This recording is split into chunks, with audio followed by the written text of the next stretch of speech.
দর্শক, বিশ্বকাপে খবরের কাগজের বিশেষ আয়োজন কিক অফে আপনাদেরকে স্বাগত জানাচ্ছি। বিশ্বকাপে 48 দলই কিন্তু তাদের প্রথম ম্যাচটি খেলে ফেলেছে এবং সমর্থকরা, দর্শকরা কিন্তু দলগুলোর শক্তি সামর্থ্য নিয়েও কথা বলতে শুরু করেছে। দলগুলো কেমন খেলেছে যদি বলি যে ফ্রান্স, ইংল্যান্ড, আর্জেন্টিনা তারা কিন্তু প্রত্যাশা অনুযায়ী দারুণ পারফর্ম করেছে, কিন্তু এইদিকে যদি বলি পর্তুগাল এবং ব্রাজিল, যে দলগুলো নিয়ে আসলে বাংলাদেশের প্রেক্ষাপটে কথা হয়, সেখানে পর্তুগাল এবং ব্রাজিল কিন্তু প্রত্যাশা অনুযায়ী পারফর্ম করতে পারেনি, তেমনটি কিন্তু মনে হচ্ছে। সারাদিন আপনি যথার্থই বলেছেন যে বিশ্বকাপের যে দলগুলোকে নিয়ে প্রেডিকশন হচ্ছিল এবং শক্তিশালী দলগুলোর কথা যেগুলো বলা হচ্ছিল তার মধ্যে অনেকেই কিন্তু আসলে সেভাবে পারফর্ম করতে পারেনি। আপনি বলছিলেন ব্রাজিলের কথা, বলছিলেন পর্তুগালের কথা, এবং সেই সাথে যদি দেখেন শক্তিশালী দল বেলজিয়াম কিন্তু তাদের মতো করে খেলতে পারেনি, নেদারল্যান্ডস ভালো খেলতে পারেনি। তারা কিন্তু ব্রাজিল, নেদারল্যান্ডস, বেলজিয়াম এবং পর্তুগাল এখন কিন্তু তাদের যে গ্রুপ আছে সেই গ্রুপে কিন্তু 4টি দলই কিন্তু ড্র করেছে এবং তারা কিন্তু গ্রুপের 3 নম্বর অবস্থান করছে। অন্যদিকে যদি বলি যে ইংল্যান্ড কিন্তু এবার আসলে খুবই শক্তিশালী দল নিয়ে এসেছে এবং তারা বিশ্বকাপ জেতার মতো একটি দল, এবং সেটি কিন্তু তারা চমৎকার একটি খেলা উপহার দিয়েছে ক্রোয়েশিয়ার সাথে, এবং ক্রোয়েশিয়ার মতো একটি বড় দলের সাথে তারা যে খেলা উপহার দিল তাতে কিন্তু তারা শিরোপার দাবি করতেই পারে। এবং বলা হচ্ছে যে গ্রুপ ম্যাচের এই পর্যন্ত যতগুলো খেলা হচ্ছে এই ম্যাচটি হচ্ছে এবারে বিশ্বকাপের সেরা ম্যাচ। গতকালকে পর্তুগালের ম্যাচটি নিয়ে কিন্তু এখন পর্যন্ত আমাদের দেশে বেশ কথা হচ্ছে যে রোনালদোকে নিয়ে কিন্তু সবারই একটি আশা থাকে। রোনালদো মাঠে একেবারেই ভালো পারফর্ম করে। সত্যি কিন্তু কালকে রোনালদোকে তার যে ছন্দ, সেই ছন্দতে তাকে পাওয়া যায়নি এবং মানুষ হতাশ হয়েছে, বাংলাদেশি ফ্যানরাও হতাশ হয়েছে, কারণ সকলেই মুখে রয়েছিল যে রোনালদোর ঝলক দেখবে, বিশেষ করে কিলিয়ান এমবাপ্পে এবং লিওনেল মেসির যে অসাধারণ পারফরমেন্স। এরপরে কিন্তু একটি স্বাভাবিকভাবে চাপ তৈরি হয়েছিল যে রোনালদো হয়তো রাতটাকে রাঙাবে, কিন্তু সেটি ঘটলো না। উল্টো কিন্তু দেখেন পর্তুগাল কিন্তু পয়েন্ট খোয়ালো, যার ফলে কিন্তু পর্তুগালের দর্শক সমর্থক যারা আছে তারাও কিন্তু হতাশ।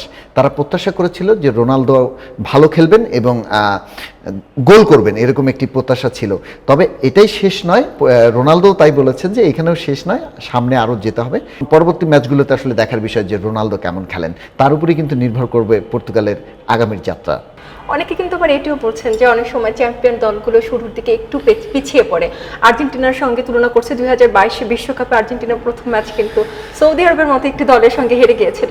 তাই এমন সোশ্যাল মিডিয়াতে এমন কথাও হচ্ছে যে প্রথম ম্যাচে আমরা একটু পিছিয়ে পড়লেও দেখা যাবে যে পরের দ্বিতীয় ম্যাচে আমরা ঘুরে দাঁড়িয়েছি বা দারুণ কিছু করছে। যে ম্যাচগুলো নিয়ে কথা হচ্ছে যে শক্তি সামর্থ্যের দিক থেকে একটু পিছিয়ে গেছে, দেখা গেল তারাই আসলে ফাইনালে উঠলো। আপনি যথার্থ বলেছেন সারা, সেটা হচ্ছে যে প্রথম ম্যাচে কিন্তু একটি প্রত্যাশার চাপ থাকে, পরিবেশের ব্যাপার থাকে, এবং এত বড় একটি আয়োজনে স্পটলাইটে অনেক কিছু থাকে, এবং সেখানে কিন্তু সেই চাপটা বা ধাতস্থ হওয়ার একটি ব্যাপার থাকে। এই জন্য প্রথম ম্যাচ দিয়ে আসলে সকলকে বিশ্লেষণ করাটা ঠিক না যে এই শক্তিমত্তাটা কেমন। তবে যতটুকু ঝলক দেখা গেল তাতে মনে হচ্ছে যে এবারে ফ্রান্স, আর্জেন্টিনা, ইংল্যান্ড দল তাদের প্রত্যাশা অনুযায়ী খেলেছে এবং তারা কিন্তু ভালো পারফর্ম করছে। অনেকে বলছেন যে রোনালদো আর ফর্মে নেই, যেহেতু অনেক বয়স হয়েছে।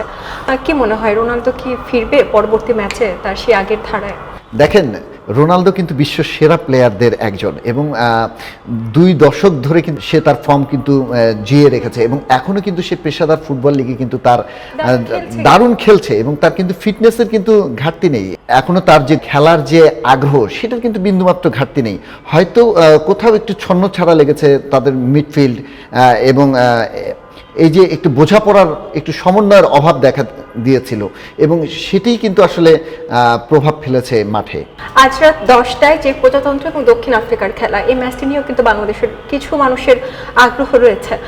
তো এই দুটি দল আসলে কেমন বিশ্বকাপে, এই দল দুটি সম্পর্কে অনেকেরই তেমন ধারণা নেই। শুরুতেই আপনি যেটি বলছিলেন যে 48টি দলের কিন্তু খেলা হয়ে গেছে প্রথম ম্যাচ করে, আজ কিন্তু দ্বিতীয় ম্যাচ শুরু হবে, এবং এই গ্রুপের কিন্তু তলানিতে থাকা 2টি দল, আপনি বলছিলেন যে চেক প্রজাতন্ত্র এবং দক্ষিণ আফ্রিকা, এই 2টি দল কিন্তু আসলে প্রায় কাছাকাছি মানের। যদি ফিফা র্যাঙ্কিং দেখেন তাহলে কিন্তু চেক প্রজাতন্ত্র 44 নম্বর দল এবং কিন্তু দক্ষিণ আফ্রিকা কিন্তু 61তম দল। তাহলে দল দুটির জন্যই কিন্তু সমান চাপ, এবং গ্রুপের যারা শক্তিশালী দল ছিল তাদের তুলনায় মেক্সিকো তারা কিন্তু শীর্ষে আছে, এবং দক্ষিণ কোরিয়া কিন্তু দ্বিতীয় অবস্থানে আছে। কিন্তু এই তৃতীয় এবং চতুর্থ চতুর্থ অবস্থানে থাকা এই দুই দল নিয়ে লড়াই কিন্তু অনেকেরই চোখ থাকবে, কারণ হচ্ছে যে আজকের ম্যাচের উপরে কিন্তু নির্ভর করবে যে তারা কি আসলে এই দৌড়ে টিকে থাকবে নাকি হেরে যেয়ে তারা বাড়ির ফিরতি টিকিট কাটবে। এই দুটি দলের জন্য কিন্তু আজকের ম্যাচটি খুবই গুরুত্বপূর্ণ, ডু অর ডাই বলতে পারেন। আজকের ম্যাচে তাহলে কাদের দিকে চোখ থাকবে বলে মনে করছেন? আজকের ম্যাচে চেকের দিকে যদি আপনি তাকান তাহলে প্যাট্রিক শিকের মতো কিন্তু স্ট্রাইকার রয়েছে, দুর্দান্ত স্ট্রাইকার যিনি টপ ক্লাসে খেলেন। প্যাট্রিক শিক অবশ্যই হতে পারেন আজকে তুরুপের তাস। অন্যদিকে দক্ষিণ আফ্রিকার লাইল ফস্টার যিনিও টপ লেভেলে খেলেন, লাইল ফস্টারের দিকেও চোখ থাকতে পারে। এনারা দুজনই কিন্তু হতে পারেন তুরুপের তাস দুই দলের হয়ে। আরেকটি কথা এখানে বলতেই হয় যে দক্ষিণ আফ্রিকার যে মধ্যমাঠের যে অন্যতম সেরা অস্ত্র, অভিজ্ঞ যে থেম্বা জোয়ানে, সে কিন্তু আজকের ম্যাচে থাকছে না, কারণ প্রথম ম্যাচে কিন্তু সে লাল কার্ড খেয়েছে এবং এটা কিন্তু দক্ষিণ আফ্রিকাকে কিছুটা পিছিয়ে রাখবে এই ম্যাচে। তো দেখা যাক আজকের ম্যাচে কে জেতে, কারণ আজকের ম্যাচের উপরে নির্ভর করবে অনেক কিছু। এই গ্রুপে কারা যাবে আসলে দ্বিতীয় পর্বে, সেটার অনেক কিছু নির্ভর করবে আজকের ম্যাচের ফলাফলের উপর।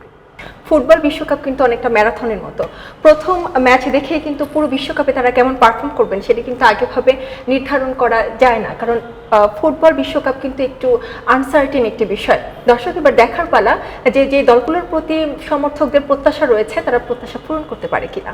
খবরের কাগজ, নিখাদ, নির্ভীক, নিরপেক্ষ।